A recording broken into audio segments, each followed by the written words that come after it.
ஒரு 15 நிமிஷம் அமைதியா இருங்க. கொஞ்சம் மாஞ்சோலை தேயிலை தோட்ட தொழிலாளர்களுடைய வாழ்வுரிமையையும் மனித உரிமையும் மண்ணுரிமையும் பாதுகாக்க நடைபெறுகின்ற இந்த மகத்தான ஆர்ப்பாட்டத்தில் திரளாக கலந்து கொண்டிருக்கக்கூடிய எனது அன்புள்ளம் கொண்ட புதிய தமிழகம் கட்சியினுடைய பாசமிகு தொண்டர்களுக்கும் நிர்வாகிகளுக்கும் மாநில நிர்வாகிகளுக்கும் மாவட்ட ஒன்றிய பேரூராட்சி நகராட்சி நிர்வாகிகளுக்கும் மேடையிலே வீட்டிருக்கின்ற மாநில நிர்வாகிகள் மாநில பொதுச் செயலாளர் அன்பு சகோதரர் வி.கே. ஐயர், பொருளாளர் எஸ்.எம். செல்லத்துறை அவர்கள் மற்றும் மாநில நிர்வாகிகள், இதில் விருப்பப்பட்டு தன்னைத்தானே இந்த நிகழ்ச்சியினுடைய முக்கியத்துவத்தை உணர்ந்து இதில் தன்னை இணைத்துக் கொண்டிருக்கூடிய தமிழ் தேசிய தன்னுரிமை கட்சியினுடைய தலைவர் அன்பு சகோதரர் வீரரசு அவர்களுக்கும், இந்த கொளுத்துகின்ற வெயிலே திரளாக கூடியிருக்கக்கூடிய அன்புள்ளம் கொண்ட தாய்மார்களுக்கும் இளைஞர் நண்பர்களுக்கும் பெரியோர்களுக்கும், அதேபோல இந்த செய்தியினை சேகரித்து மாஞ்சோலை தேயிலை தோட்ட தொழிலாளர்களுடைய வாழ்வுரிமையை பாதுகாப்பதிலே மிக முக்கியமான பங்காற்றி வருகின்ற ஊடக நண்பர்களுக்கும் என்னுடைய நெஞ்சார்ந்த நன்றியும் வணக்கத்தையும் தெரிவித்துக் கொள்ள விரும்புகிறேன்.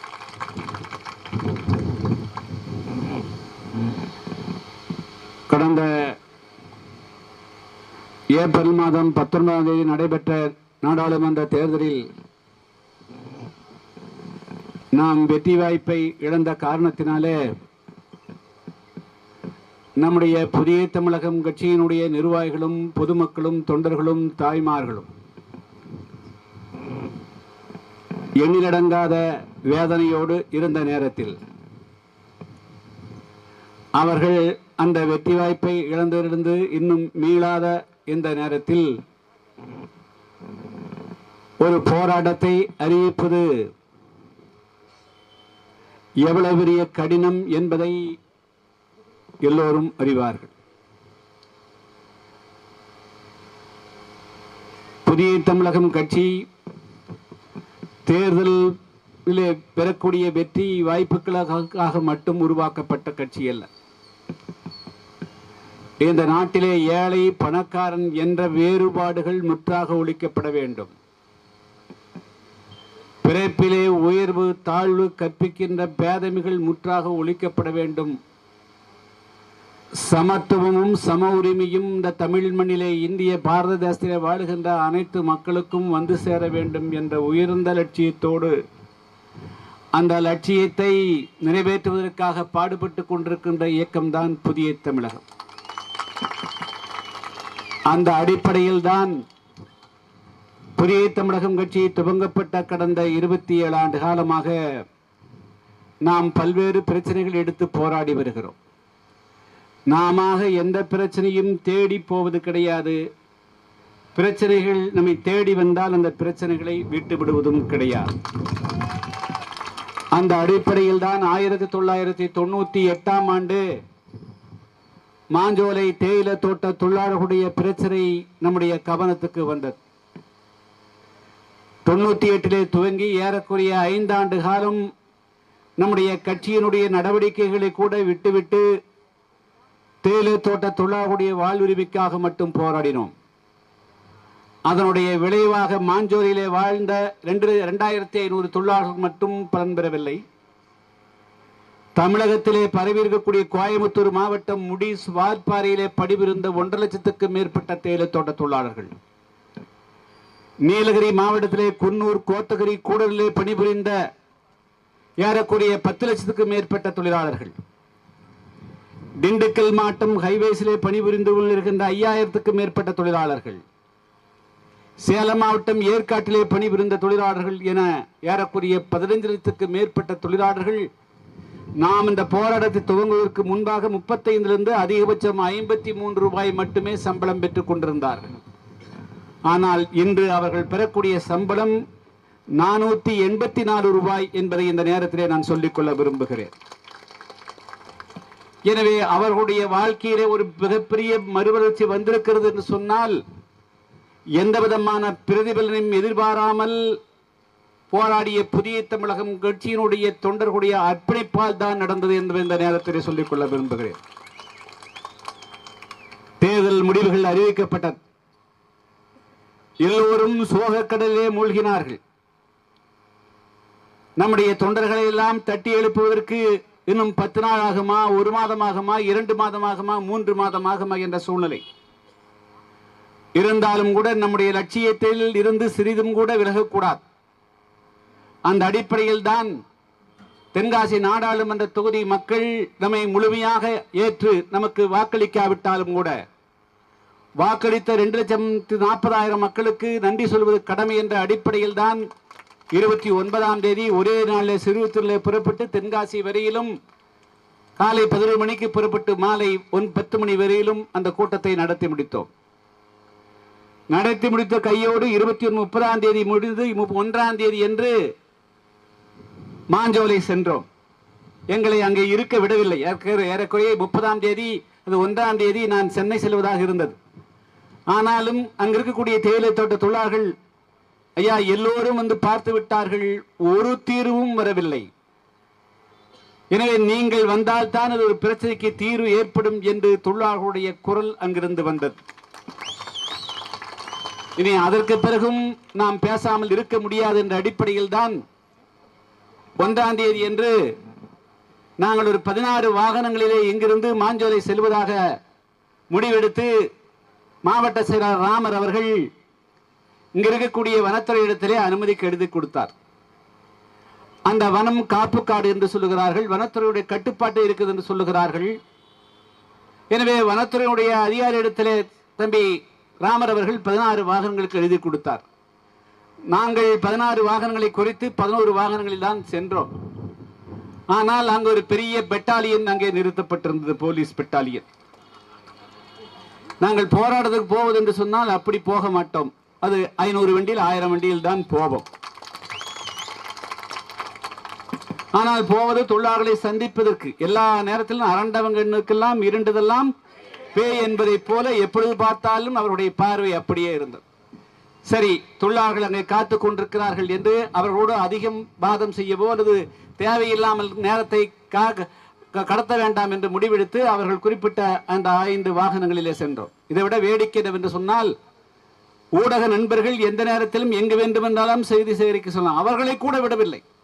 இருந்தாலும் அதையெல்லாம் சகித்துக் கொண்டு தொழிலாளத்தில் நாங்கள் 12 மணிக்கு சென்று ஏறக்குறைய 5 மணி நேரம் பயணம் செய்து அதுக்கு பிறகு முதல்ல மாஞ்சோலை சென்றோம். அதுக்கு பிறகு 4முக்கு சென்று எல்லா தொழிலாளர்களையும் அழைத்து அவர்களுடைய கருத்துக்களை எல்லாம் கேட்டறிந்தோம். அதற்கு பிறகு அன்று இரவு நம்மோடு வந்த மாவட்ட செயலாளர்கள், மாநில நிர்வாகிகள் எல்லாம் அழைத்து இதற்கு ஒரு தீர்வு காணவில்லை என்று சொன்னால் நம் மீது வரலாற்றிலே ஒரு கரை வந்துவிடும் என்று சொன்னால், மாஞ்சோலை என்று சொன்னாலே அது புதிய தமிழகம் தான் என்பதை எல்லோரும் உணர்ந்திருக்கிறார். உதாரணத்துக்கு அந்த ஊடகத்தினுடைய பெயரை சொல்லவில்லை, ஒரு முக்கியமான தொலைக்காட்சி, அவர்கள் கோயம்புத்தூரே வந்து விட்டார்கள். ஏன், நாங்கள் எல்லோரிடத்திலும் பேட்டி எடுத்தோம், நாங்களும் சென்றிருந்தோம். ஆனால் தொழிலாளர்கள் எல்லாம் உங்களுடைய பெயரைத்தான் சொல்லுகிறார்கள். நீங்கள் ஏதாவது கருத்து சொன்னால்தான் அது முற்று பெறும், இல்லை என்று சொன்னால் அது முற்று பெறாது. எனவே இது ஒரு கருத்து சொல்லுங்கள், நீங்கள் எப்பொழுது நீங்கள் அங்கே செல்கிறீர்கள், எனவே நாங்களும் உடன் வருகிறோம் என்று அவர்களும் வந்தார்கள். அவர்கள் இன்று நேற்று வரையிலும் இந்த செய்திகளை போட்டுக் கொண்டிருக்கிறார். எனவே நமக்கு வரலாற்றிலே இந்த மக்கள் நம்மை ஒரு அடையாளப்படுத்தி வைத்திருக்கிறார்கள்.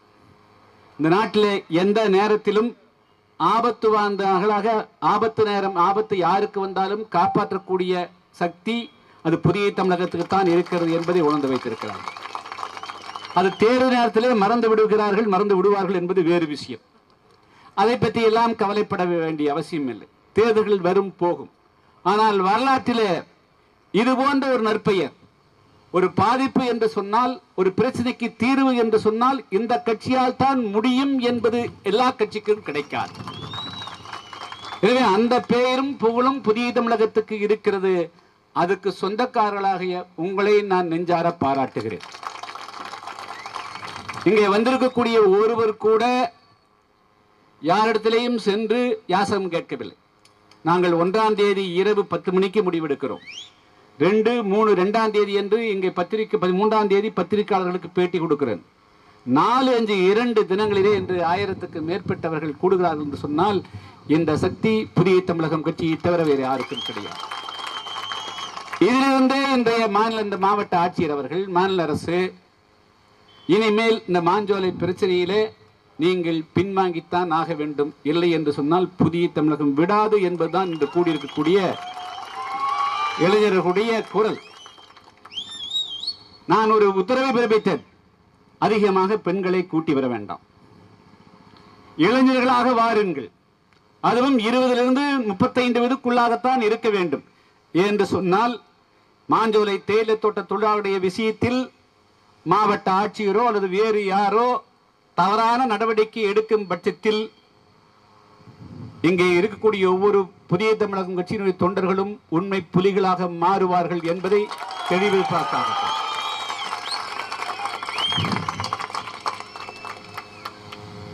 எங்களுக்கு எதை பற்றியும் கவலையே இல்லை. நாங்கள் ஒரு விஷயத்தை எடுத்துக்கொண்டால் அது தீர்வு காண வேண்டும் நினைக்கக்கூடியவர்.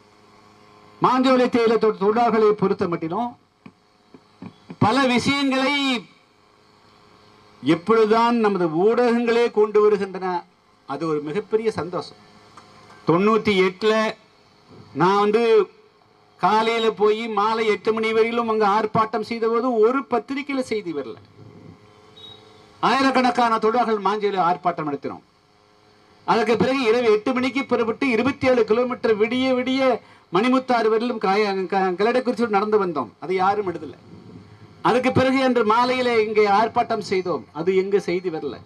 எல்லாமே ஏதோ ஒரு சாதி முத்திரை குத்தினார்கள், அது அரசியல் ரீதியாக நடப்பதாகத்தான் சொன்னார்களே தவிர இது அங்கு வாழக்கூடிய பல்லாயிரக்கணக்கான தொழிலாளர்கள், தமிழகத்திலே பரவக்கூடிய பல லட்சக்கணக்கான தொழிலாளருடைய வாழ்வுரிமைக்காக புதிய தமிழகம் டாக்டர் கிருஷ்ணசாமி போராடுகிறார் என்பதை பல பேர் புரிந்து கொள்ளவே இல்லை. புரிந்து கொள்ள விடாமல் அன்றைய அரசும் அந்த ஆட்சியிலே இருந்தவரும் தடுத்தார்கள். ஆனால் எப்பொழுதுமே அதாவது சத்தியமேவே ஜெயிக்கும், வாய்மையே வெல்லும் என்பதற்கு இணங்க, என்றாவது உண்மை வெளிவரும் என்பதற்கு இணங்க இன்றும் மாஞ்சோலையில நான் அடிக்கடி போகிறோன்னு இல்லையோ அங்கிருக்கக்கூடிய ஒவ்வொரு தொழிலாளியும் தங்களுக்கு ஏதாவது என்ற ஒரு வாழ்விலே மாற்றம் ஏற்பட்டிருக்கிறது என்று சொன்னால் அது புதிய தமிழகத்தால் தான், அது டாக்டர் கிருஷ்ணசாமி அவர்களால் தான் என்று சொல்லக்கூடிய அளவிற்கு நம்முடைய கடந்த கால வரலாறுகள் இருந்திருக்கிறது. எனவேதான் தொழிலாளர்களுடைய அழைப்பை ஏற்று சென்று 2 தினங்களில் இன்று ஆயிரக்கணக்கான இளைஞர்கள் திரண்டிருக்கிறீர்கள். இதற்காக என்னுடைய நெஞ்சங்கனிந்த நன்றியும் வாழ்த்துக்களையும் தெரிவித்துக் கொள்கிறேன். இதோடு இல்லை, ஒருவேளை இதற்கு மேலும் இந்த மாவட்ட நிர்வாகம், மாவட்ட ஆட்சியர் சகோதரர் கார்த்திகேயன் அவர்கள் தன்னிச்சையாக தொழிலாளர்களை அவமானப்படுத்துவது, அவர்களை விரட்டுவது என்று குறியாக செயல்பட்டால் எங்களுடைய போராட்ட வடிவம் நிச்சயமாக வாரும் என்பதை இந்த நேரத்தில் தெரிவித்துக் கொள்கிறேன். இது வெறும் ஒரு எச்சரிக்கை துவக்க போராட்டம் தான். இந்த நேரத்தில் தமிழ்நாட்டில் இருக்கக்கூடிய அனைத்து தமிழ் ஆர்வலர்கள், நீங்கள் இலங்கையிலே இருக்கக்கூடிய ஒரு தமிழருக்கு ஒரு பிரச்சனை ஏற்பட்டால் தமிழர்கள் என்று பேசுகிறீர்களே, கர்நாடகத்திலே காவிரி பிரச்சனைக்காக அங்கு இருக்கக்கூடிய தமிழர்கள் விரட்டப்பட்டால், அவர்கள் குடியிருப்பு தாக்கப்பட்டால் தமிழன் தாக்கப்படுகிறான் என்று குரல் கொடுக்கிறீரே, இங்க உங்களுடைய காலடியில குற்றாலத்தில இருந்து ஏறக்குறைய ஒரு 40-50 கிலோமீட்டருக்கு அப்பா இருக்கக்கூடிய மாஞ்சோலையில அவர்கள் 100 ஆண்டு காலம் வாழ்ந்திருக்கிறார்கள். 1929-27 வந்து விட்டார்கள். 29 தான் ஒப்பந்தமாகும். ஆனால் அவர் 1927 வந்திருக்காங்க. 100 வருடங்கள் முடிந்து விட்டது. 100 வருடங்களுக்கு முன்பாக என்ன வசதி இருந்திருக்கும்? பஸ் வசதி கிடையாது, ஒரு ரேஷன் கடை கிடையாது, ஒரு காய்கறி வாங்க முடியாது. அங்கே வீடு இது போல வீடா இருந்தது எதுவுமே கிடையாது. மலையினுடைய அடிவாரத்திலிருந்து 40-50 கிலோமீட்டருக்கு அப்பால் என்ன வசதி இருந்திருக்க முடியும்? இங்க இருக்கக்கூடிய தேவேந்திர குல வேளாளர்களையும் ஆதிராவர்களையும் மற்ற மக்களையும் அடித்து துன்புறுத்தி கண்காணிகளை வைத்து நீங்க இந்த மக்களை எல்லாம் கொண்டு போய் ஆங்கிலேயருடைய ஆட்சியில் நடந்தது, கிழக்கிந்திய கம்பெனியுடைய ஆட்சியில் நடந்ததை சொல்லுகிறேன். அன்னைக்கு யாரும் விருப்பப்பட்டு போகல. கொடுமைப்படுத்தி எப்படி வந்து ஆப்பிரிக்கா நாடுகளில் கருப்பின மக்களை வேட்டையாடி பிடித்துக் கொண்டு போனீர்களோ அதே போல இங்க இருக்கக்கூடிய தேவேந்திர வேளாளர்களை நீங்கள் அச்சுறுத்தியும் அடித்தும் துன்புறுத்தியும் கொண்டு போய் அந்த நிலத்தை பண்படுத்தினீர்கள். 99 ஆண்டு காலம் அவர்கள் 1998 வரையில் அவர்கள் பெற்றுக் கொண்ட சம்பளம் 12 ரூபாய், அதிகபட்சம் 35 ரூபாய். எங்களுடைய போராட்டத்துக்கு பிறகுதான் அவர்கள் முதலில் 150 வைத்தோம். அதுக்கு பிறகு இன்று 484, 500 வரையிலும் வருகிறது. இனி அவருடைய வாழ்க்கை மாற்றம் ஏற்பட்டிருக்கிறது. எனவே 90-100 வருடங்களுக்கு முன்பு எந்த விதமான வசதிகளும் இல்லாத போது காட்டை திருத்தி தேயிலையை பயிரிட்டு அதுக்கு உரமிட்டு வளர்த்து 99 ஆண்டு காலம் பல்லாயிரக்கணக்கான கோடி ரூபாய் லாபம் ஈட்டி அது லண்டனுக்கு சென்றது. ஜின்னாவினுடைய பேரனுக்கு சென்று விட்டது. எந்த ஒரு கம்பெனியும் நடத்தின பிறகு அந்த கம்பெனியை மூடுனா அவங்க உரிய நட்டேடு கொடுக்கணும். நட்டேடு கணக்கு போட்டா இன்று வாழுகின்ற தொழிலாளிக்கு மட்டுமல்ல, ஏற்கனவே ஓய்வு பெற்று சென்று பல்வேறு கிராமங்களிலே வாழ்ந்து கொண்டிருக்கூடிய இந்த தேயிலை தோட்ட குடும்பங்களுக்கும் தலா 5 to 10 கோடி ரூபாய் கொடுக்கணும். அந்த அளவுக்கு சம்பாதிச்சுக்கிறாங்க. இவ்வளவு 8373 ஏக்கர், 1 ஏக்கர் 2 ஏக்கர் அல்ல, 8373 ஏக்கர். நினைச்சு பார்க்க முடியுதா? 7 அடுக்கு, அத்தனையும் காப்பி, தேயிலை, மிளகு, ஏலம், அதுபோல விலையுயர்ந்த மரங்கள். இத்தனை சொத்துக்களையும் 99 ஆண்டு காலமாக அந்த பிபிடிசி நிர்வாகம் அப்படியே வெட்டி வெட்டி கொண்டு போய் கொள்ளையடித்தார். நீ மூடர்னு சொல்ற போது முதல்ல இந்த உத்தரவு, அதாவது 1929 போடப்பட்ட ஒப்பந்தம், குத்தகை ஒப்பந்தம் 2028 பிப்ரவரி மாதம் 11 முடிகிறது. அந்த ஒப்பந்தத்திற்கும் அங்கு பணிபுரியக்கூடிய மக்களுக்கும் எந்த விதமான தொடர்பும் கிடையாது. இது அவர்களுடைய பூர்வீகம் ஆகிவிட்டது. மாஞ்சோலையும் நாலுமுக்கும் ஊத்தும் இப்பொழுது அவர்களுடைய பூர்வீகமாகிவிட்டது. வெளியே அந்நியன் யார் என்று சொன்னால் பிபிடி தான் அந்நியனை விட மாஞ்சோலை தேயிலை தொழிலாளர்கள் கிடையாது. எனவே வெளியேற்றப்பட வேண்டியது பிபிடிசி தான் தவிர தொழிலாளர்கள் அல்ல. இது ஒரு ஐஏஎஸ் படிச்ச கலெக்டருக்கு தெரியாதா? எத்தனை ஆண்டு காலமாக வாழ்ந்து கொண்டிருக்கிறார்கள். எத்தனை வருடம், எத்தனை மாதங்களாக, 2 மாதமாக நீங்கள் ரகசியமா நாங்கள் தேர்தல் பண்ணி இருக்கிற போது, கவுண்டிங் இருக்கிற போது, அதுவும் எப்போ கரெக்டா கவுண்டிங் 4ஆம் தேதி முடியுது.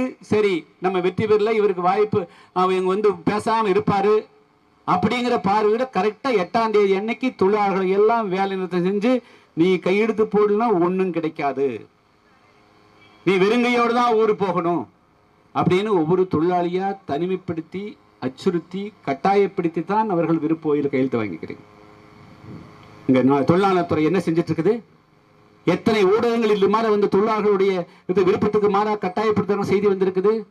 நான் இப்பொழுது தொழிலாளர் துறைக்கு சொல்லிக்கொள்ள விரும்புகிறேன்.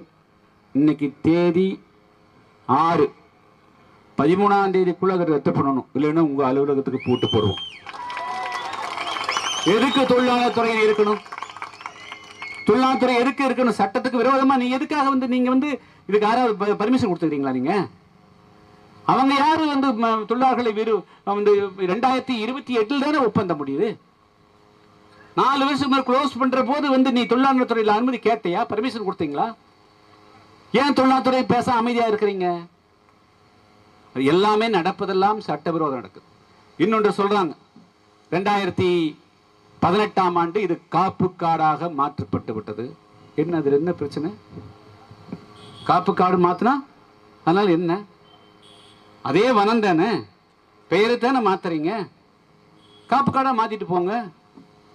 1929 வந்து குத்தகைக்கு எடுத்த பிறகு மாஞ்சோலை அருகில் குசுங்குலியார் அப்படிங்கிறது 970 ஏக்கர். எத்தனை ஏக்கர்? 970 ஏக்கர் வந்து மிக விலையிருந்த அடர்த்தியான காடுகள், மரங்கள் இருந்தது. இவன் குத்தகைக்கு வந்த உடனே அதுதான் வந்து மணிமுத்தாறு அணைக்கு வரக்கூடிய கேட்ச்மெண்ட் ஏரியா, அந்த மழை பொழிவு அதிகமா இருக்கக்கூடிய பகுதி. அதுல 400 ஏக்கரை வெட்டி கடத்துதான். முசில் மாடியா மேல மரம் கடத்தல் வழக்கு போட்டிருக்கணுமா? போட்டிருக்கூடாதா? போட்டிருக்கணும்ல. ஏன் வழக்கு போடல? அந்த ஆள் உள்ள கொண்டு வந்து தள்ளி இருக்கணுமா இல்லையா? 1956 ஜமீன் ஒழிப்பு சட்டம் வந்துருச்சு. 1929 இங்க இங்கிலீஷ்காரன் இருக்கிறான், திருவாங்கூர் சமஸ்தானத்திலிருந்து வேற ஒரு கொலைக்காக கொலை பண்ணி கொடுத்ததுக்காக வந்து ஒரு இவங்களுக்கு கொடுக்குறாங்க. 56ல் ஜமீன் ஒழிப்பு, அது ஆங்கிலேயருடைய காலத்தில் நிலங்களை நிர்வகிக்குவாக கொடுத்த அந்த அதிகாரம் ரத்து செய்யப்பட்டு விட்டது. அடுத்த நாளே தமிழ்நாடு அரசும் இந்திய அரசும் மாஞ்சோலை தேயிலை தோட்டங்களை கைகளுக்கு படுத்திருக்குமா வேண்டாமா? வந்திருக்கணுமா இல்லையா? எப்படி 1956க்கு பிறகும் இந்த 2028 24 வரலும் நீங்க எப்படி அனுமதிச்சீங்க? எந்த சட்டத்தினுடைய விதிமுறைகள் அனுமதிச்சீங்க? அப்ப உடனே அறிந்துக்கிறீங்கல்ல. அது மட்டுமல்ல, நாளைக்கு இன்னைக்கு வந்து மாஞ்சோலை 2018லயே வந்து காப்பு காட்டுன்னு அறிவிச்சிட்டீங்க, வனம். அதை கொண்டு போய் 300 கோடி ரூபாய்க்கு 10 வருஷத்துக்கு முதல்ல வந்து பேங்க்ல அடகு வச்சிருக்கிறாங்க. இப்ப 50 கோடி ரூபாய் வைக்கிறாங்க. நாளைக்கு இன்னொருத்தர் வந்து திருநெல்வேலி மாவட்ட ஆட்சியர் அலுவலகத்தை அடகு வச்சா ஒத்துக்குவீங்களா? எஸ்பி ஆபீஸ் அடகு வச்சா ஒத்துக்குவீங்களா? வனத்துறை ஆபீஸ் அடகு வச்சா ஒத்துக்குவீங்களா? இந்த பேருந்து அடகு வைக்கலாமா? பேருந்து நிலையத்தை. அப்ப இதுக்கெல்லாம் உடந்தையா இருந்துக்கிறீங்களா இல்லையா? அவர்கள் 1929 சட்ட ரீதியாக 1929 அங்கே 6 தலைமுறைகளாக இங்க இருக்கக்கூடிய தொழிலாளர்கள் பணிபுரிந்து வருகிறார். மாஞ்சோலை வெறும் குடியிருப்பில் அது ஒரு கிராமம் ஆகிவிட்டது. பல பேருக்கு அப்பா அம்மா மூதாதையர் தாத்தா எல்லோருக்குமே பிறப்பிடம் மாஞ்சோலை. 4 முக்கு ஊத்து, குதிரை வெட்டி, சுண்ணாம்பு டிவிஷன், காக்காச்சி, இதுதான் வந்து அவங்களுடைய வாழ்விடம். அதையே மாற்றுவதற்கு உங்களுக்கு என்ன உரிமை இருக்கிறது? போய் தொழிலாளிகள் போய் கலெக்டர் முறையிட்டா நீ ஒழுங்கா போயிருந்தா உனக்கு ஒண்ணும் கிடைக்காதுன்னு மாவட்ட ஆட்சியர் மிரட்டுறதுக்கு எதுக்காக மாவட்ட ஆட்சியர் நியமிக்கப்பட்டிருக்கிறார்கள். மாவட்ட ஆட்சியர் என்று சொல்லக்கூடியவர்கள் ஒவ்வொரு திங்கட்கிழமையும் குறை தீர்க்கும் நாள் தான் நீங்க நடத்துறீங்க. குறை தீர்க்கணும். ஒரு மனு வந்தால் ஒன்று உங்களுடைய அதிகாரத்துக்கு உட்பட்டு பிரச்சனை தீர்க்கக்கூடியதாக இருந்தால் நீங்கள் தீர்க்க வேண்டும். இல்லை என்று சொன்னால் அது மாநில அரசுக்கோ மத்திய அரசுக்கு தான் அதை வந்து பரிந்துரை செய்ய வேண்டுமே தவிர நீங்களாக தன்னிச்சையாக ஒரு நடவடிக்கை எடுக்கக்கூடாது. இதுபோல ஒரு பெரிய பிரச்சனை இருக்குது. இந்த பிரச்சனையை நாங்கள் எப்படி கையாளுவது என்று மாநில அரசு முதலிடத்தில் நீங்கள் அனுமதி பெற்றீர்களா? அப்ப நாங்க குற்றம் சுமத்துகிறோம். பிபிடிசி நிர்வாகத்தோடு அல்லது இங்க இருக்கக்கூடிய தொழிலாளர்களை வெளியேற்றிவிட்டு நாளைக்கு வந்து அந்த மாஞ்சோலையை கைப்பற்றி அதை சுற்றுலா தலமாக மாற்றுவதற்கு ஆட்சி இருக்கக்கூடிய ஒரு குடும்பம் மிகப்பெரிய சதித்திட்டம் தீட்டி இருக்கிறார். ஏன்னா இதுக்கு முன்னுதாரணம் இருக்குது. வால்பாறையில இங்க வந்து 8373 ஏக்கர், வால்பாறையில ஏறக்குறைய 10 லட்சம் ஏக்கர் இருக்கு. இந்த நிர்வாகங்கள் படுத்தின கொடுமையின் காரணமாக, இவங்க குறைந்த சம்பள கசக்கி பிடிந்ததன் காரணமாக, நம்முடைய புதிய தமிழகம் போராட்டத்தின் காரணமாக பல தொழிலாளர்கள் தங்களுடைய சுயமரியாதையுடைய அடிப்படையில் இவங்கிட்ட பணி செய்ய வேண்டாம்னு பல பேர் வெளியேறிட்டாங்க. அதனால வேலை செய்யறதுக்கு ஆள் இல்லை. ஒரு காலத்துல தற்காலிக தொழிலாளர்களே ஒரு நாள் ஒரு நிரந்தர தொழிலாளர் இருந்தால் ஒரு தற்காலிக தொழில் 10 பேர் இருப்பாங்க. வேலை கேட்டு முதலாளி கிட்ட மேனேஜர் போய் கையிட்டு நிற்பாங்க. இன்னைக்கு வந்து நான் ஃப்ரிட்ஜ் கொடுக்குறேன், 2 வீலர் கொடுக்குறேன், டிவி கொடுக்குறேன், எல்லாம் கொடுக்குறேன், வேலைக்கு வர கூட வேலைக்கு வர ஆள் இல்லை. இதுக்கெல்லாம் காரணம் கொள்ளை ஓவரா இருந்ததுதான் காரணம். யாரு பங்கு கொடுத்த? ஆயிரக்கணக்கான லட்சக்கணக்கான தேயிலை கிலோக்களாக பறிச்சு கொண்டு போனியே, அது ஒரு பங்கு தொழிலாளருக்கு உண்டா? போனஸ் 10% கொடுங்கறதுக்காக தான் 2001 நான் வால்பாறையில் போராடும் போது என்ன செய்து கைது பண்ணி 3 வாரம் உள்ள வச்சாங்க. அப்ப தொழிலாளர்களுக்கு அதில் பங்கு கிடைக்காத காரணத்தினால்தான் அவர்கள் வெளியேறினார்கள். இப்ப என்ன செஞ்சுக்கிறாங்க? அதுல 30% நிலத்தை, எவ்வளவு சதவீதம்? 30% நிலத்தை நீ டூரிஸ்டுக்கு பயன்படுத்துன்னு சொல்லிக்கிறாங்க. இப்ப இந்த மாஞ்சோலையில இருக்கக்கூடிய விஷயம் என்னன்னா, இங்க இருக்கக்கூடிய தொழிலாளர்களை கட்டாயப்படுத்தி இந்த மாவட்ட ஆட்சியர், இங்க இருக்கக்கூடிய காவல்துறை அதிகாரிகள், வனத்துறை அதிகாரிகள் துணைவோடு எல்லாம் வெளியே அனுப்பிச்சுட்டு டக்குன்னு அடுத்த 1 மாசம் கழிச்சுன்னா அது வந்து நாங்க தற்காலிகமாக இதை சுற்றுலாத்தலமாக மாற்றுகிறோம்னு சொல்றோம். நான் ஒரே கேள்வி கேட்கிறேன். இங்க இருக்கக்கூடிய தொழிலாளர்கள் 99 வருடமாக வாழக்கூடிய தொழிலாளர்களால் அங்கே காப்பு காடுகளுக்கு ஆபத்து வருகிறது என்று சொன்னால், அங்கே புலிகள் காப்பகத்துக்கு ஆபத்து வருகிறது சொன்னால், தினமும் 20 வேனும் 30 வேன்ல வனத்துறையின் சார்பாக சுற்றுலா செய்த அவங்க மூலமா ஆபத்து வராதா? என்ன நாளைக்கு வந்து நீங்க கம்ப்ளீட்டா வந்து தேயிலை தோட்டத்தோர்கள் எல்லாம் வெளியேற்றிட்டு கம்ப்ளீட்டா களக்காடு, முண்டந்துறை, மாஞ்சோலை, காரையாறு இருக்கக்கூடிய தொழில் கம்ப்ளீட்டா எல்லாம் கேட் போட போறீங்க. நீ பணத்துல கேட் போட முடியுமா? அப்ப எதுக்காக சுற்றுலா அனுமதிக்கிற? அதான் ஐயா கேள்வி புரியுதா இல்லையா? அங்கே வாழ்ந்து கொண்டிருக்கூடிய தொழிலாளர்களை நீ புலிகள், நாங்கள் புலிகள், இது கோர் ஏரியான்னு ஒரு பத்திரிகையாளர் கேட்டார். கோர் ஏரியா, அந்த கோர் ஏரியாவுக்குள்ள தினமும் 20 வண்டி 30 வண்டியில காசு வாங்கிட்டு புலிகளை பார்ப்பதற்கு நீங்க போலாங்கிறீங்களே, அங்கேயே வாழக்கூடிய தொழிலாளிகள் அதே புலிகளை பார்த்து கொண்டு தேயிலை பறிச்சு வாழக்கூடாதா? சரி, 2018 காப்பு காடா மாத்துற போது நீங்க யாரிடத்துல ஒரு ஆலோசனை கேட்டீங்க? எந்த ஒரு விஷயத்தையும், ஒரு பகுதியில் ஒரு தொழிற்சாலை வருதுன்னு சொன்னா கூட மக்களிடத்துல கருத்து கேட்கணும் இல்ல? 2014 ஏறக்குறைய 2000க்கு மேற்பட்ட தொழிலாளர்கள் பணிபுரிந்தார்கள் அல்லவா? அந்த தொழிலாளர்களை நீங்கள் கருத்து கேட்டீர்களா?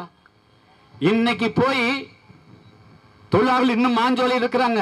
கலெக்டருக்கு நல்லா கொடுத்துருக்காங்க, அந்த வார்த்தையை நான் பயன்படுத்த முடியல, நல்லா கொடுத்துருக்காங்க.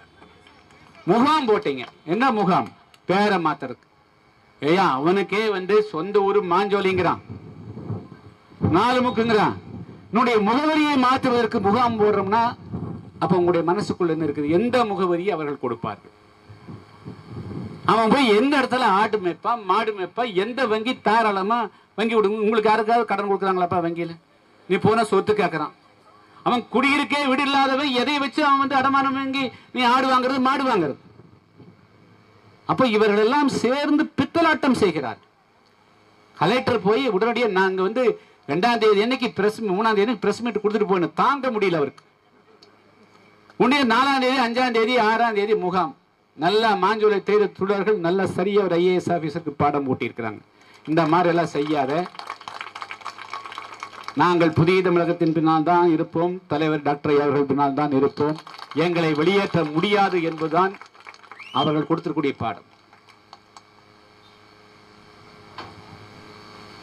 எனவே இவர்களுக்கு நோக்கம் தேயிலை தோட்ட தொழிலாளர்களை வெளியே அனுப்பிவிட்டு யாரோ ஒரு முக்கியமான குடும்பம் அங்க காத்துட்டே இருக்குது. இவங்க வெளியே எப்படா, அதாவது அண்ணன் எப்ப காலியாவா? எஸ். அப்போ தொழிலாளர்கள் இவ்வளவு 4 வருஷத்துக்கு முன்னாடி என்ன வந்தது? ஏன் தமிழ்நாடு அரசு ஏற்கனவே கூடுதல் பகுதியில் தமிழ்நாடு தேயிலை தோட்ட தொழிலாளர்கள் கழகத்தை நடத்திட்டு இருக்கிறீங்க. வாய்ப்பாறையில் 7000 ஏக்கர் 8000 ஏக்கருக்கு மேல இருக்குது. அங்க தமிழ்நாடு தேயிலை தோட்ட கழகம் செயல்பட்டு கொண்டிருக்குது. சப்போஸ் அதெல்லாம் நஷ்டம் இருக்குதுன்னா நான் ஒரு அப்பீல் கொடுக்குறேன், எல்லா பத்திரிகைகளும் கொடுக்குறேன், அந்த தேயிலை தோட்டங்களை எங்களிடத்திலே ஒப்படைத்து விடுங்கள், நாங்கள் நடத்துகிறோம், லாபகரமா நடத்தும், நீங்க வெளியே போங்க, அவ்வளவுதான் சொல்ல முடியும். ஹேண்ட் ஓவர் ஒன்றும் பெரிய விஷயமே இல்லை. 1965-67 ஆட்சிக்கு வருவதற்கு முன்பாக பேரறிஞர் அண்ணா அவர்கள் அன்றைய முதலமைச்சர் அவருக்கு முன்பு கூட தஞ்சாவூர் விவசாய கூட்டத்தில் பேசியிருக்கிறார்.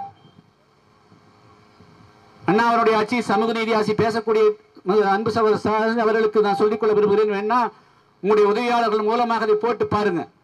உண்மையான சமூக நீதி எப்படி வரும் என்று சொன்னால், நிலமற்ற அனைத்து ஏழை எளிய மக்களுக்கும் என்று நிலங்கள் பகிர்ந்தளிக்கப்படுகிறதோ அன்றுதான் உண்மையான சமூக நீதி. எனவே எங்களுடைய சமூக நீதி என்பது, தமிழ் மக்களுக்கான சமூக நீதி என்பது, இந்தியாவை துண்டாடிய ஜின்னா குடும்பம் நிசில்வாடியாவிடம் இருந்து, இது உள்ளுக்குள்ள ஒரு பாகிஸ்தான் மாதிரி தான் இருக்கு. அதுதான் அர்த்தம். பாகிஸ்தான் இந்தியாவுக்குள்ள ஒரு பாகிஸ்தான் தான் இருக்கு. அவங்களை வெளியேற்றிட்டு இந்த 8373 ஏக்கரையும் இன்னும் இருக்கிற தொழிலாளர்களுக்கு 10 ஏக்கர் கொடு. ஏற்கனவே இந்த தேயிலை தோட்டங்களை பணிபுரிந்து தோட்டங்களுக்கும் கொடுங்க. யாரெல்லாம் இது போல ஏழை எளிய மக்கள், இந்த வேளாண்மையிலே விருப்பம் இருக்கக்கூடிய மக்கள் விரும்புகிறார்களோ அந்த தேயிலை தோட்டங்களை 5 ஏக்கர் 10 ஏக்கர் பிரிச்சு கொடு. இல்லைன்னா எங்ககிட்ட ஒப்படைச்சு 2 ஒப்படைச்சு நாங்க அதை பார்த்துக்கோம். இதுதான் நாங்க வைக்கக்கூடிய வேண்டுகோள். எல்லாரும் இந்த போராட்டம் துவங்கிய போது இதெல்லாம் நம்முடைய சகோதரர்களும் நம்முடைய தேயிலை தோட்ட தொழிலாளர்களும் நம்முடைய பொதுமக்களுக்கும் வைக்கக்கூடிய வேண்டுகோள். ஒரு அனைத்து கட்சி கூட்டம் போச்சா இல்லையா? எங்க அவங்க இன்னைக்கு எங்க போயிட்டாங்க? ஆளுங்கட்சியினுடைய சார்பாக ஒரு சபாநாயகர் இருந்தவர் ஒரு அனைத்து கட்சி கூட்டத்தை போட்டீங்க. சட்டமன்ற உறுப்பினர் ஒருத்தர் போனாங்க, எல்லாரும் போனீங்களே. எங்க இப்போ ஏன் போகிறீங்க? அப்போ எங்கிருந்தோ போது இவ்வளவு பேசுந்து போது, இனிமேல் ஒதுங்க, இது நாங்க தான் தலையிடுறோம், இது இந்த குடும்பம் உள்ள வருது தெரிஞ்சுக்கோன்னு சொன்னா ஓடி போயிட்டாங்க. அவ்வளவுதான். இதுக்கு மேல அவங்களால தாக்கு பிடிக்க முடியாது. இதுதான் அவருடைய அரசியல். என்னடா மறுவாழ்வு? மறுவாழ்வு என்ன? வாழ்க்கை இல்லாதவர்களுக்கு தான் மறுவாழ்வு பற்றி பேசணும். இவர்கள் வாழ்ந்து கொண்டிருக்கிறார்கள். அவருடைய வாழ்வுரிமையை பறிப்பதற்கு உங்களுக்கு எந்த விதமான ரைட்ஸும் கிடையாது. இலங்கையிலே ஏறக்குறைய இதே போல 100 ஆண்டு காலத்துக்கு மேலாக பணிபுரிந்து கொண்டிருந்த தொழிலாளர்கள் மலையகங்களிலே நுவரெலியா மாவட்டத்திலே பல்வேறு பகுதிகளில் பணிபுரிந்தவர்கள் இலங்கை சுதந்திரம் பெற்ற பிறகு அவருடைய குடியுரிமை ரத்து செய்தார்கள், அவருடைய வாக்குரிமையை பறித்தார்கள். அதுக்கு பிறகு அன்று பிரதமராக இருந்த லால் பகதூர் சாஸ்திரி ஸ்ரீமாவோ பண்டார நாயகத்தினுடைய ஒப்பந்தத்தினுடைய அடிப்படையில் லட்சக்கணக்கான தமிழர்கள் இங்கே கப்பல் கப்பலாக அவருடைய வாழ்வுரிமை பறிக்கப்பட்டு இங்கே தமிழகத்துக்கு அனுப்பப்பட்டார். அவர்களுக்கு கொடுப்பதுதான் வாழ்வுரிமை. ஆனால் இங்கே வாழ்ந்து கொண்டிருக்கக்கூடிய தமிழர்கள் இன்று வெறும் தேயிலை தோட்டங்களை பணிபுரிகிறான். இவன் வாழ்வுரிமை இந்த சொந்த நாட்டில் சுதந்திர நாட்டில் எதுக்கு பறிக்கிறீங்கிறதான் கேள்வி. இவனை வாழ்வுரிமை பறிச்சு கொண்டு கீழே கொண்டு போய் நல்லா மரமாக்கிறத புடிங்கி நட்டாது நிக்குமா? அது நிக்குமா? ஆனால் அனைத்துமே சட்டவிரோதம், மனிதநேயத்துக்கு எதிரானது, மண்ணுரிமைக்கு எதிரான. அதனால உங்களுடைய மறுவாழ்வு என்பது பித்தலாட்டம். இதன் காரணமாகத்தான் தம்பி ராமர் அவர்கள் கூட இந்த மாதிரி அனைத்து கட்சி கூட்டம் இங்க வந்து மேல போக சொன்னாங்க. அவங்க என்ன கோரிக்கை வச்சிருக்காங்க? மறுவாழ்வுனா அப்போ போகாத. மாஞ்சோலை தேயிலை தோட்ட தொழிலாளர்கள் அங்கேயே அவர்கள் இருப்பதற்கான குரலாக இருந்தால் கலந்து கொள், இல்லை என்று சொன்னால் அந்த சாக்கடையோடு கலக்காதே என்று சொன்னேன். எனவே எங்கே போச்சு திமுக முன்னாள் அமைச்சர் மன்னார் சபையன் எங்க போயிட்டாரு? அதிமுக அல்லது வேறு கட்சியை சேர்ந்தவர்கள் கம்யூனிஸ்ட்காரர்கள் எங்க போயிட்டாங்க? எல்லாருமே இன்னைக்கு எங்க போயிட்டீங்க? கட்டாயப்படுத்தி கையெழுத்து வாங்குறாங்க. சட்டவிரோதம் இல்லையா? தொழிலாளர்களுக்கு விரோதம் இல்லையா? முகாம் நடத்துறாங்களே வந்து அவர்கள் வேறு இடம் கொடுக்கறதுக்கு, இதை ஏன் தடுக்க முன் வர மாட்டேங்கிறீங்க? அப்போ இந்த அப்பாவி தொழிலாளர்களை வைத்து தயகூர்ந்து அது திமுகவாக இருந்தாலும் வேறு கட்சிக்காரர்களாக இருந்தாலும் அரசியல் செய்யாது. நாங்கள் இந்த தேயிலை தோட்ட தொழிலாளர்களை குரல் கொடுப்பது மனித நேயத்தினுடைய அடிப்படையில், அவருடைய வாழ்வுரிமை பறிக்கக்கூடாது என்ற அடிப்படையில், அவருடைய மண்ணுரிமை பறிக்கப்படக்கூடாது என்ற அடிப்படையில் தான். எனவே நம்முடைய போராட்டம் என்பது நாம எடுத்துக்கொண்ட போராட்டம் அல்ல. வரலாற்றிலே தேயிலை தோட்ட தொழிலாளர்களுக்கு, மாஞ்சோலை தேயிலை தோட்டர்களுக்கு வேறு யாரும் உணர்வுபூர்வமாக ஆத்மார்த்தமாக முன்வராத காரணத்தினாலே புதிய தமிழகம் இதில் ஈடுபடுகிறது, தன்னை இணைத்துக் கொள்கிறது என்று சொல்லிக் கொள்ள விரும்புகிறேன். நாம பல்வேறு முயற்சிகளை இதற்கிடையிலே எடுத்தோம். நான் 29ஆம் தேதி இங்கே வருவதற்கு முன்பாக 28ஆம் தேதி மதுரையிலே ஒரு நாள் உட்கார்ந்து இந்தியாவினுடைய வனத்துறையினுடைய செயலாளர், அதே போல புலிகள் காப்பகத்தினுடைய இயக்குனர் உட்பட 26 துறைகளுக்கு ஒரு கடிதம் எழுதியிருந்தேன். ஏறக்குறைய 100 ஆண்டு காலத்துக்கு மேலாக திருநெல்வேலி மாவட்டம் அம்பாசமுத்திரம் தாலுகாவுக்கு உட்பட்ட இந்த மாஞ்சோலையிலே பணிபுரிந்து வரக்கூடிய பல்லாயிரக்கணக்கான தொழிலாளர்களை கட்டாயப்படுத்தி வெளியேற்றக்கூடிய ஒரு அவலம் நடந்து கொண்டிருக்கிறது. அதுக்கு காப்பு காடுகள் என்று பெயரிடுகிறார்கள், இன்னொன்று புலிகள் காப்பகம் என்று சொல்லுகிறார்கள். இந்தியாவுடைய அனைத்து மலைப்பகுதிகளில் லட்சக்கணக்கான கோடிக்கணக்கான மலைவாழ் மக்கள் புலிகளோடு தான் வாழ்ந்து கொண்டிருக்கிறார்கள், யானைகளோடு தான் வாழ்ந்து கொண்டிருக்கிறார்கள், சிங்கங்கள் வாழக்கூடிய காடுகள் தான் வாழ்ந்து கொண்டிருக்கிறார்கள், மான்கள் வாழக்கூடிய காடுகள் தான் வாழ்ந்து கொண்டிருக்கிறார்கள்.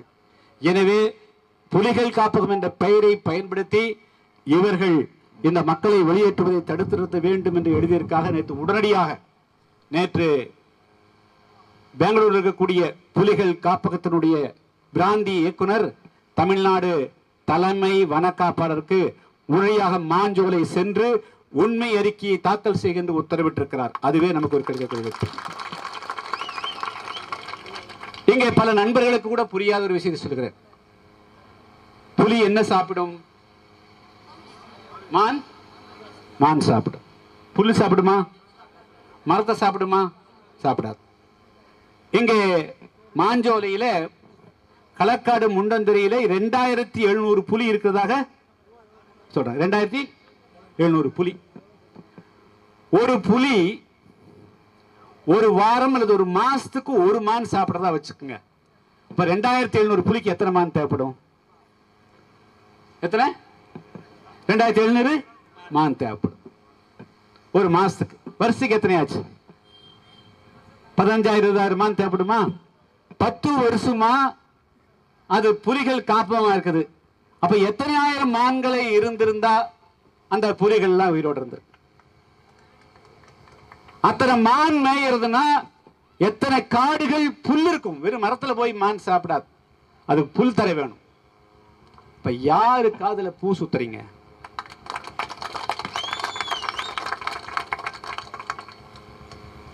இத்தனை புலிகளுக்கு உணவுக்கு நீ எத்தனை மானை எங்க வளர்க்க போற? அதுக்கு உண்டான காடு எங்க இருக்குது? அது கூட அப்ப நீ காடை வெட்டித்தானே நீ புல் போடணும். அப்ப காடை யாரு அழிக்கிறதுக்கு பிளான் பண்றாங்க? வேற ஒண்ணு இல்லை. மாஞ்சோலை தேயிலை தோட்ட தொழில்கள் வெளியேறிட்டா சுதந்திரமா மான் வேட்டையாடலாம், புலி வேட்டையாடலாம், யானை வேட்டையாடலாம், எல்லா மரங்களையும் வேட்டலாம். இதுதான் அவங்களுடைய நோக்கம்.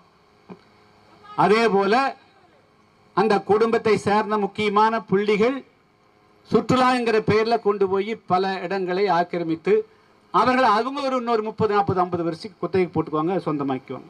ஸோ இது போன்ற உள்நோக்கத்தினால் தான் அங்க இருக்கக்கூடிய நம்முடைய உறவுகளான இரத்தங்களான மாஞ்சோலை தேயிலை தோட்ட தொழிலாளர்களை வெளியேற்ற இந்த அரசு முயற்சி செய்கிறது.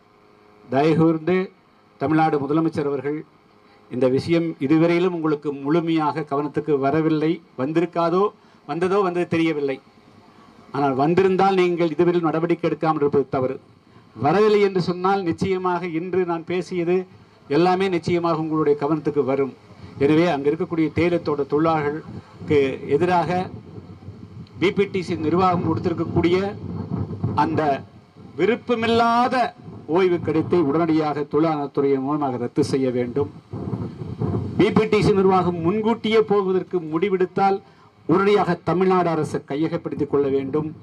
உங்களுக்கு லாபம் வராது என்று சொன்னால் தேயிலை தோட்ட தொழிலாளர்களை எங்கிடத்திலே கொடுங்கள்.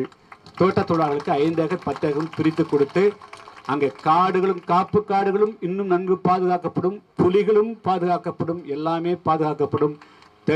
மாஞ்சோலை தேயிலை தோட்ட தொழிலாளர்களுடைய வாழ்வுரிமையும் பாதுகாக்கப்படும்.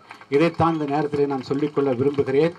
எனவே இந்த நிகழ்ச்சியிலே, இந்த போராட்டத்தில் பல்வேறு கிராமங்களில் இருந்து தங்களுடைய சொந்த முயற்சியில் பல கலந்து கொண்டிருக்கூடிய அனைத்து இளைஞர்களையும் தாய்மார்களையும் பெரியவர்களையும் இந்த குறுகிய காலத்தில் பெரிய அளவுக்கு தொண்டர்களெல்லாம் திரட்டி வந்திருக்கக்கூடிய நம்முடைய அன்பு நண்பர்களுக்கும் என்னுடைய நெஞ்சார்ந்த நன்றியை கூறி, இது ஒரு எச்சரிக்கை அறிமுக போராட்டம் தான்.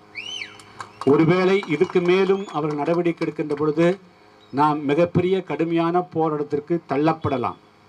அப்பொழுது தென் தமிழகம் இயங்காத அளவு கடந்த காலத்து 99 போன்ற ஒரு சூழ்நிலையை உருவாக்குவதற்கும் இப்பொழுதே தயாராகுங்கள் என்பதைத்தான் உங்களிடத்தில் சொல்லிக்கொண்டு, மீண்டும் உங்களை எல்லாம் ஜூலை 23ஆம் தேதி பேரணி இருக்கிறது, சிரமத்தை பார்க்காமல் அதிலேயும் கலந்து கொள்ளணும் கேட்டுக்கொண்டு நன்றி கூறி விடைபெறும். வணக்கம்.